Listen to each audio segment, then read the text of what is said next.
इधर प्रधानमंत्री नरेंद्र मोदी बिहार में चुनावी सभा में घुसपैठियों को देश से बाहर निकालने की बिहार की जनता को मोदी की गारंटी देने में मशरूफ रहे। उधर पाकिस्तान ने सऊदी अरब पर डोरे डाल उसे अपने पाले में करते हुए एक कदम और आगे बढ़ते हुए एक बड़ी उपलब्धि हासिल कर ली और सऊदी अरब के साथ एक ऐसी डील पर चिड़िया बिठा दी, मतलब हस्ताक्षर कर दिए, जिसे भारत के फेवर में तो कतई नहीं कहा जा सकता।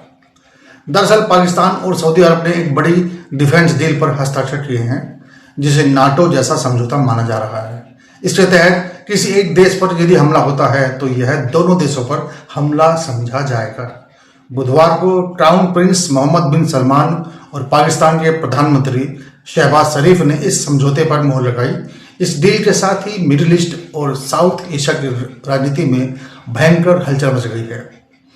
एक तरफ जहां से पाकिस्तान की कूटनीति की जीत बताया जा रहा है, वहीं दूसरी ओर सऊदी अरब की मजबूरी को लेकर भी कई सवालात उठ रहे हैं। जैसा कि आप जानते ही हैं कि ऑपरेशन सिंदूर के बाद पाकिस्तान और अमेरिका दोस्ती ने एक नई मिसालें पैदा की हैं, जिससे भारत को डायरेक्ट और इनडायरेक्ट काफी नुकसान हुआ है। अमेरिका ने जहां पाकिस्तान को गले लगाया, आर्मी चीफ को खाने में बुलाया, दूसरी ओर भारत पर टैरिफ में दोगुनी बढ़ोतरी कर दी। इससे आप खुद ही अंदाजा लगा सकते हैं कि 1947 में एक साथ आजाद हुए दो मुल्क और उनकी विदेश नीति में क्या क्या उतार चढ़ाव आया है। वास्तव में पाकिस्तान इस समय अपनी बेहतरीन विदेश नीति के सबसे अच्छे दौर में है।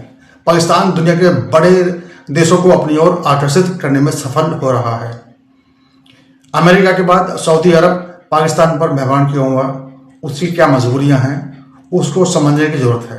दरअसल सऊदी अरब और पाकिस्तान के बीच बुधवार को किए गए रणनीतिक पारस्परिक रक्षा समझौते का भारत के रणनीति और कूटनीतिक हितों पर दूरगामी प्रभाव पड़ने की संभावनाएं जताई जा रही हैं। इस समझौते के अनुसार यदि कोई देश सऊदी अरब पर हमला करता है तो उस हमले को पाकिस्तान पर हमला माना जाएगा, और यदि कोई देश पाकिस्तान पर हमला करता है तो उसे सऊदी अरब पर हमला समझा जाएगा। माना जा रहा है कि सऊदी अरब ने परमाणु संपन्न देश पाकिस्तान के साथ यह समझौता इजराइल की मिडिल ईस्ट में बढ़ती आक्रामकता तो देखते हुए किया है, लेकिन पाकिस्तान जैसे पीठ पर चोट करने वाले देश के व्यवहार और बेपरवाह रवैये को देखते हुए भारत में इसे सीधे तौर पर अपनी राष्ट्रीय सुरक्षा से जोड़कर देखा जा रहा है। जानकारों की माने तो ऐसे हालात में मिडिल ईस्ट में भारत को अपनी नीति, कूटनीति और रणनीति पर नए सिरे से विचार करना चाहिए।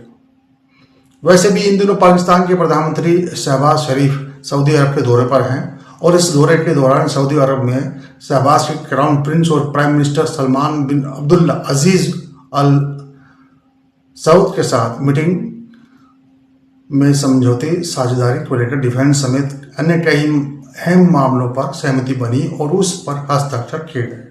लेकिन इन समझौतों का मुख्य उद्देश्य पाकिस्तान और सऊदी अरब के बीच रक्षा सहयोग को बढ़ाना और किसी भी हमले के खिलाफ संयुक्त रूप से उस हमले के खिलाफ एक्शन लेना है। लेकिन इन सब के बीच एक बात बहुत अहम है, पाकिस्तान जैसे आतंकी देश पर सऊदी अरब आसानी से भरोसा कैसे कर सकता है? क्या सऊदी अरब भारत को भरोसा भारत से कम हो रहा है? सऊदी अरब पाकिस्तान से इस तरह की डील करके भारत को क्या संदेश देना चाहता है? यह भी एक बड़ा सवाल है। नमस्कार, मेरा नाम है पी के वर्मा।